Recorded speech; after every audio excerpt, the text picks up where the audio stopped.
بسم اللہ الرحمن الرحیم. In the name of Allah, the Beneficent, the Merciful.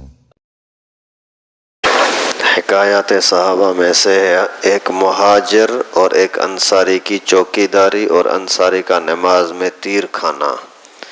نبی اکرم صلی اللہ علیہ وسلم ایک غزوے سے واپس تشریف لا رہے تھے۔ رات کو ایک جگہ پر قیام فرمایا اور ارشاد فرمایا کہ آج رات کو حفاظت اور چوکی داری کون کرے گا؟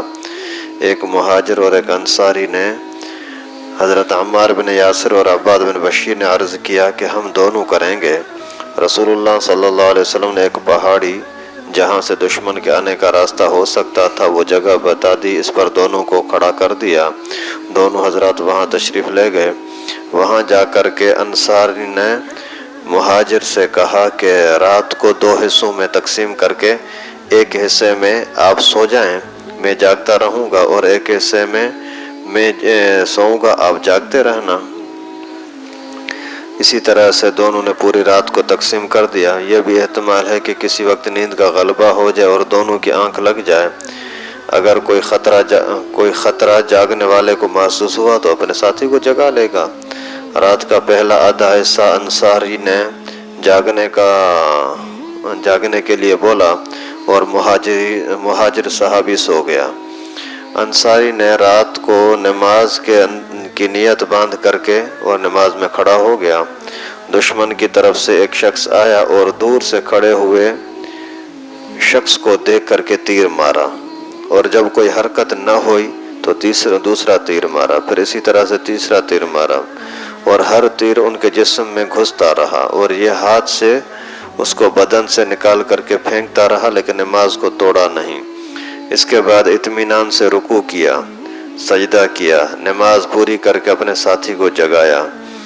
وہ تو ایک کی جگہ 2 کو دیکھ کر کے بھاگ گیا، یعنی حملہ کرنے والا تو بھاگ گیا کہ نامعلوم یہاں کتنے ہوں گے، مگر ساتھی نے جب اٹھ کر کے دیکھا تو انصاری کے بدن میں 3 جگہ سے خون جاری ہے، خون بہہ رہا تھا۔ مہاجر نے فرمایا کہ سبحان اللہ، تم نے مجھے شروع میں ہی کیوں نہ جگایا؟ تو انصاری نے کہا کہ میں نے ایک سورت یعنی سورہ کہف شروع کر رکھی تھی، میرا دل نہ چاہا کہ اس کو ختم کرنے سے پہلے ہی رکوع میں چلا جاؤں۔ اللہ اکبر۔ اب بھی مجھے اس کا اندیشہ ہوا کہ ایسا نہ ہو کہ میں بار بار تیر لگنے کی وجہ سے مر جاؤں اور رسول اللہ صلی اللہ علیہ وسلم کی حفاظت کی خدمت سپرد کری ہوئی ہے وہ فوت ہو جائے۔ اسی خطرے کی وجہ سے، اسی اندیشے کی وجہ سے میں نے رکوع کیا اور نماز کو جلدی ختم کیا۔ فائدہ یہ تھی ان حضرات کے نماز اور ان کا شوق کہ تیر پر تیر لگ رہے ہیں، خون ہی خون ہو جائے مگر نماز کے لطف میں فرق نہ پڑے۔ ایک ہماری نماز ہے، اگر مچھر بھی کاٹ لے تو نماز کا خیال چلا گیا، بھیڑ کا تو پوچھنا ہی کیا۔ یہاں ایک فقہی مسئلہ بھی اختلافی ہے کہ خون نکلنے سے ہمارے امام یعنی امام اعظم رحمہ اللہ کے نزدیک تو وضو ٹوٹ جاتا ہے، امام شافعی رحمہ اللہ کے نزدیک نہیں ٹوٹتا۔ ممکن ہے کہ ان صحابی کا مذہب یہی ہو، یا اس وقت تک اس مسئلے کی تحقیق نہ ہوئی ہو کہ رسول اللہ صلی اللہ علیہ وسلم اس مجلس میں تشریف فرما نہ تھے، یا اس وقت تک یہ حکم ہوا ہی نہ ہو۔ ابھی اسی ایک ہی واقعے سے کئی ساری باتیں سمجھ میں آئیں کہ چوکی دار کو رکھنا اور گن مین باڈی گارڈ کو رکھنا شرعی لحاظ سے منع نہیں ہے۔ بڑے بزرگوں کے ساتھ اگر کوئی چوکی داری کرتا ہے، بھلے تنخواہ دار ہو، فری کا ہو، تو یہ ثواب کا کام ہے، کوئی بری بات توکل کے خلاف نہیں ہے۔ آج کل لوگ بولتے ہیں یار بس سب کچھ اللہ کرنے والا ہے، بھلے اللہ کرنے والا ہے لیکن دنیاوی لحاظ سے انتظام کرنا تمہاری ذمہ داری ہے۔ اسی طریقے سے پھر اس زمانے کے اندر تنخواہ کا کوئی تصور نہیں ہوتا تھا، سارا کچھ جو کچھ کرتے تھے اللہ کے نام پر دین کی خاطر فری میں مفت میں کرتے تھے، اور وہ خوشی محسوس کرتے تھے کہ ہم دین کے اس کام کے لیے قبول ہو رہے ہیں۔ جیسے آج کل یہ جو اجتماع وغیرہ ہوتے ہیں اس کے اندر جو چوکی داری کرتے ہیں یا جو جا کر کسی بھی طرح سے وہاں خدمت دیتے ہیں، تو یہ خدمت اسی طرح کا فری میں مفت میں، یہ صحابہ کرام کے نقش قدم پر چلنا ہے۔ یا جو ہمارے پروگراموں کے اندر انصار کے لیے ساتھی جاتے ہیں خدمت کے لیے، وردیاں وغیرہ پہن کر کے کوئی ان بیچاروں کو تنخواہ نہیں دیتے، اپنے خرچے پر جاتے ہیں، جا کر کے پوری سیکورٹی سنبھالتے ہیں۔ یہ سارا اللہ کے لیے کرنا، یہ خود رسول اللہ صلی اللہ علیہ وسلم کی اور صحابہ کرام کی سنت ہے۔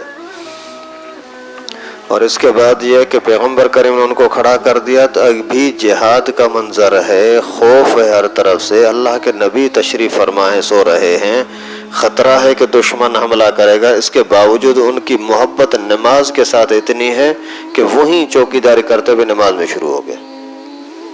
نماز کے ساتھ اتنی دلچسپی اور توجہ ہونی چاہیے۔ آج کل ذرا سی نیند آ رہی ہے، نماز کو چھوڑ دیا، دکان کا ٹائم ہے، نماز کو چھوڑ دیا، ویسے ہی تھوڑی سی تھکن محسوس ہو رہی ہے، نماز کو چھوڑ دیا۔ یہ بہت بڑا ظلم ہے۔ نماز کسی بھی حالت میں معاف نہیں ہے، یہاں تک کہ صلاۃ الخوف کا ایک حکم آیا ہے، میں نے آپ کو وہ سیرت کے کورس میں غالباً بتایا بھی تھا، جنگ چل رہی ہے اس ٹائم پر بھی نماز معاف نہیں ہے۔ کچھ لوگ جنگ کے اندر مقابلے میں کھڑے رہیں، کچھ لوگ نماز پڑھتے رہیں، نماز ایسے حال کے اندر بھی معاف نہیں ہے، اور ہم لوگوں نے نماز کو کیا تماشا بنا رکھا ہے، نعوذ باللہ۔ تو اس صحابی نے وہاں نماز پڑھنا شروع کر دیا، خون لگنے لگے، یہ تیر لگے، 1 2 3۔ ابھی تیر لگنا کوئی مذاق ہے؟ اس زمانے کا تیر، آج کی گولی ایک ہی چیز ہے۔ اگر کسی کو گولی لگ جائے تو وہ زندہ نہیں رہ سکتا، اسی طرح سے تیر لگنے والا بھی زندہ نہیں رہتا تھا، لیکن اگر ایسی جگہ پر لگ گیا ٹانگوں کے اندر، بازوں کے اندر، تو وہاں سے جب تک کوئی خاص عضو نہیں کٹتا یا نقصان دہ ہوتا تب تک انسان کی جان تو باقی رہتی ہے۔ تو وہ نماز ہی کے اندر کھڑا ہوا ہے، تیر لگ گیا، تیر جسم سے نکال کر پھینک دیا، نماز چل رہی ہے۔ اللہ، یہ ہے جذبہ، یہ ہے اللہ تعالیٰ کے ساتھ محبت اور تعلق۔ جب توجہ اللہ کی طرف ہو نا تو پھر دنیا کی چیزیں پریشان نہیں کرتے۔ اگر توجہ دنیا کی طرف ہو تو پھر تو آدمی پریشان ہوتا رہے گا۔ اور کیوں آپ جلدی بھلا نماز ختم نہیں کر رہے تھے؟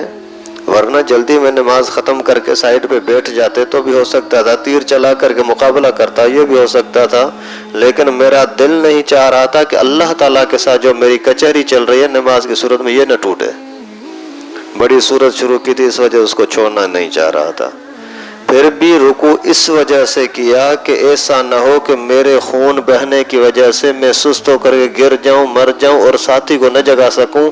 اگر نہ جگا سکا تو پھر نقصان یہ ہوگا کہ اللہ کے نبی پر حملہ ہو جائے گا۔ یہاں بھی فکر پیغمبر کریم کی ہے، دین کی ہے، ختم نبوت کی، اپنی فکر نہیں ہے۔